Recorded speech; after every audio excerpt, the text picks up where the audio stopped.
Have you ever considered one key difference between men and women when it comes to talking about dating, relationships, and love?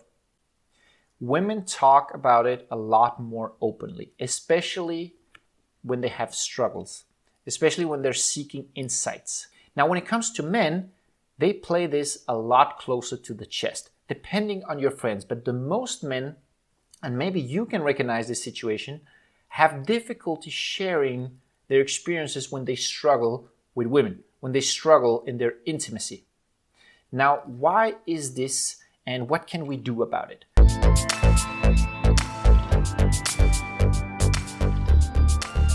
There's a discourse in our society, a sort of toxic masculinity, if you will, that prevents us guys from growing together. They're going to gather with their girlfriends, they're going to share informational videos from YouTube, they're going to bring their girlfriends to workshop, they're going to talk in details about a certain consultant or coach they're working with, or they're just going to be the emotional support and advisor for each other. So I want you to think about, how does the world look like when it comes to being good or successful with women dating and relationship in the male world?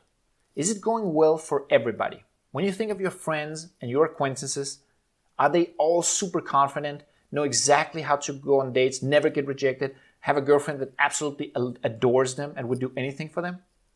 Of course not.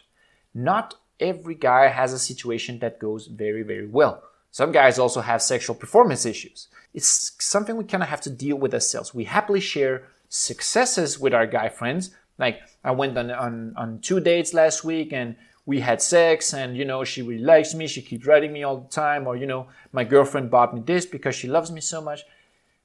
But it doesn't have the same, sound ring to it when my wife doesn't want to talk to me and she didn't talk to me for the last 4 days. Or this girl that I went on a date with really rejected me. That I really like, she rejected me. Like, it doesn't have the same, power to it. And the reason for this is that also amongst men, there's a certain hierarchy, right? Like, social status is important for every person. This is one of the basic human wants and needs.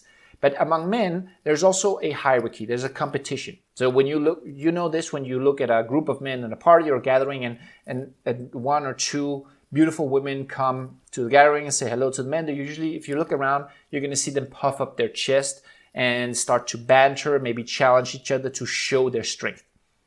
Now, the logical part, as I said before, not all men are doing this in a way that's successful for them. And love and connection and intimacy is one of our fundamental human needs. So it's really a shame, and it's actually preventing us from growing in this area, that we can't talk openly about it. What's fortunate about discourse and culture is that it can be challenged and it can be changed. Because imagine if you owned your self-development and said, yeah, I'm taking a dating course, I am working with a consultant, or I'm going to a workshop, or I'm seeing all these videos and I'm excited about it because I know it's an area of my life that I'm struggling with and I really want to break through to the other side. Imagine if you could own it, and you actually can. And here's why. What does it take to become good at dating and close, intimate relationship? Let's break it down to some other more discourse accepted, less taboo skills. It takes communication skills, empathy, so your social acuity, your social intuition, and it takes emotional self-discipline. These 3 skills are essential when you're dealing with people privately, professionally, and intimately. Now, emotional self-discipline is about treating yourself in the best way. It's about responding instead of reacting. It's about having the proper habit and taking good care of yourself physically and mentally. If you think about that you were 10 out of 10 in all these skills, communication, empathy, and emotional self-control, when have these skills not been insanely valuable for you? When you hang out with friends, family, or especially at your job, like when you're doing negotiations or sales or talking to your boss or collaborating with your colleagues, if you're 10 out of 10 on all these 3 skills, your life would improve immensely. And so it depends, obviously, on what kind of philosophy the dating advice or the dating consulting or the dating coaching has. Because something that I want to bring into the reason why dating coaching or dating consulting has a negative connotation, so to speak, is because of its origin, is because of the missionary introduction to perceiving these areas as skills. It's because of the PUA community. Now, PUA stands for pickup artist. And I'm not going to be too fast to judge because every new area of knowledge has like a pioneer setting. It starts somewhere. Fortunately, it has evolved since. But back then, the PUA community was about, with one main focus, that you say and you do everything, no matter if it's your personality or not, no matter the ethics, but you do everything you possibly can to have as many women as you possibly can ending up in your bedroom that you can have sex with. So pickup skills, pickup artists focused a lot on that. And there would be some techniques and some strategies that most people today would not perceive as ethically correct. And the view on women as human beings was also not, totally admirable. The evolution and where I stand today and where most dating coaches and consultants stand, it depends on their philosophy. There are still some out there who only look at dating skills as the PUA did it at their time, is that it's a lot more holistic. It's about your ability to connect, your ability to be empathetic towards the woman, to understand and also understand what women emotionally respond to, so that you can have a smooth, elegant, and authentic seduction process, right? It's not about getting her to have sex with you, or getting her to kiss you, or getting her to like you. It's about showing up as a powerful version of yourself and implementing and embodying what makes you feel happy and strong, which is also what makes the woman attracted to you. Because as a man, all people, but especially as a man, the more you live in accordance with your own values and your mission and your focus, the more drive you're going to build up, the more energy you're going to build up, the more fulfilled and happy about yourself you're going to feel on a day-to-day basis. And a lot of this has to do with your self-discipline. This is the reason why I never separate high performance and dating. And what high performance coaching means, if you don't know that term, is building out the best version of yourself, being highly performant, like not making necessarily a lot of money or success. It can also be that, but just getting the most out of your day and your life as it is, with your closest relationship, with your job, with your relationship with yourself. And so when you get into a place where you feel like that about yourself and you're moving towards your mission and your focus, and you are calm and you are in control, then when you're on a date or talking to women, you are going to be very attractive. What are women attracted to? What are women that have worked on their own confidence, their self-esteem, figured out their insecurity, what some people out there call high quality partners? What are they attracted to in a man? They are attracted to a man that has his shit together. They're attracted to a man who has a vibe that is relaxed, dominant, calm, and confident. They're attracted to a man who knows how to communicate and make them feel a certain way, who knows how to read their feelings. So it's about your vibe and it's about how you make her feel. So working on yourself, this is why it has an immense positive effect on dating. And so considering like that it will give not only benefits for you, but also this is the same reason that it has success in dating, is because women, they know this. They want stability. This is what the masculine and feminine energy is about.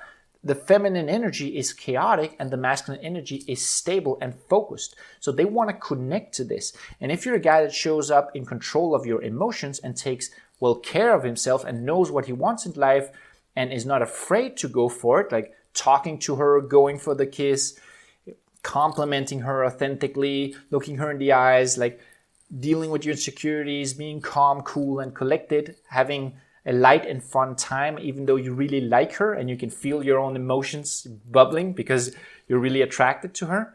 If you keep calm and stable and have a good time, this is very attractive. When you're also passionate and focused about what you want, this is very attractive.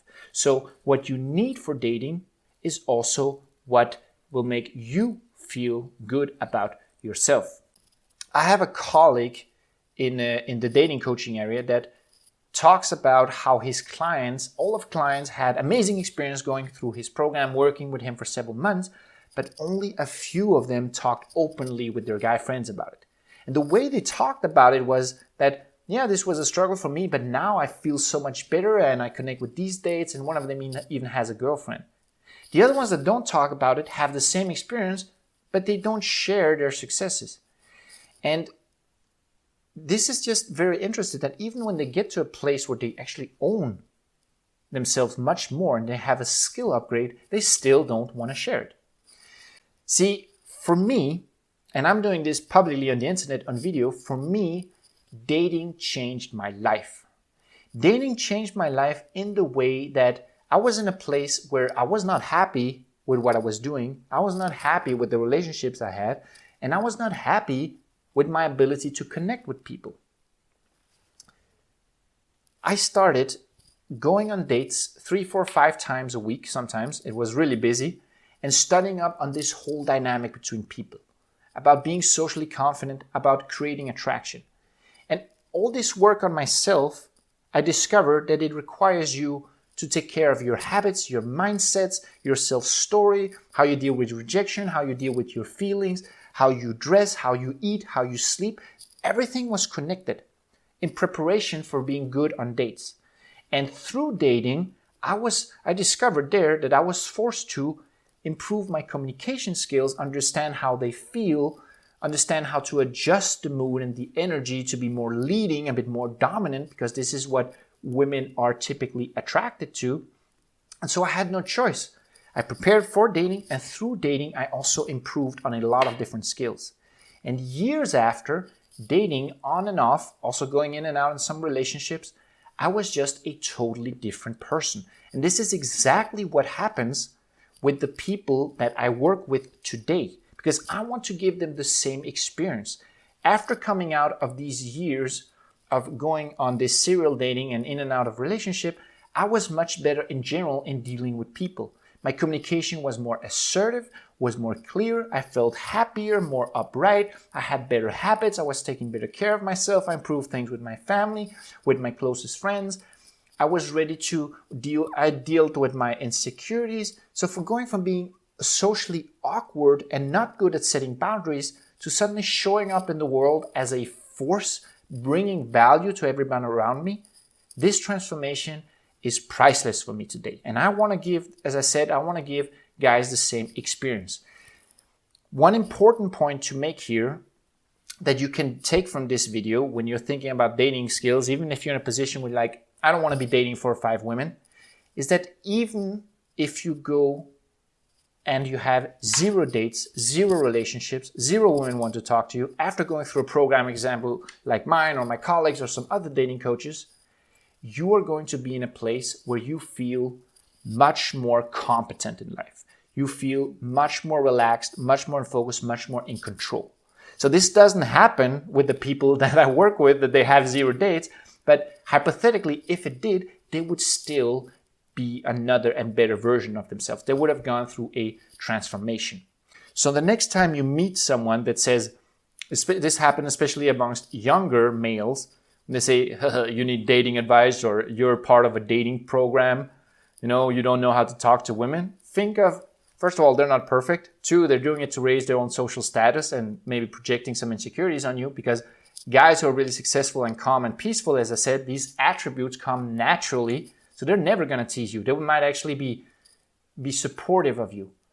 And so the third thing is that just own it. Say, look, this thing teaches me so much about life, about dealing with people, so much about myself, about improving my feeling of fulfillment, that I'm proud of going through it. I don't care what you think. And if you're surrounded by the right people, going through this transformation will also make you filter a lot of your relationships in your life as it is, because you're raising the bar and the respect for yourself, which is why you can connect closely with a woman that is compatible and treats you right and absolutely adores you. When you end up in that place, then you have gone through filtering out your closest relationship. Friends that don't give you that much of attention, don't support you, or don't put you in situations where you feel good about yourself, you're going to recognize this a lot easier. This happened to me as well, where I filtered out suddenly a part of my friends or a part of my family, whatever it is. I could more easily recognize what contributed and made me feel good about my life, and what pulled me down, held me back, made me feel bad about myself. So next time you meet somebody that challenge you for being interested in this topic, you can think about these things, right? You can think about that if they were true friends, they would support you, that if they were really good at it themselves, they wouldn't say things like that, and that you're learning so much more about life in general that is going to transition to all the other areas in your life and your relationship with yourself that, okay, so what, you're laughing. Good for you.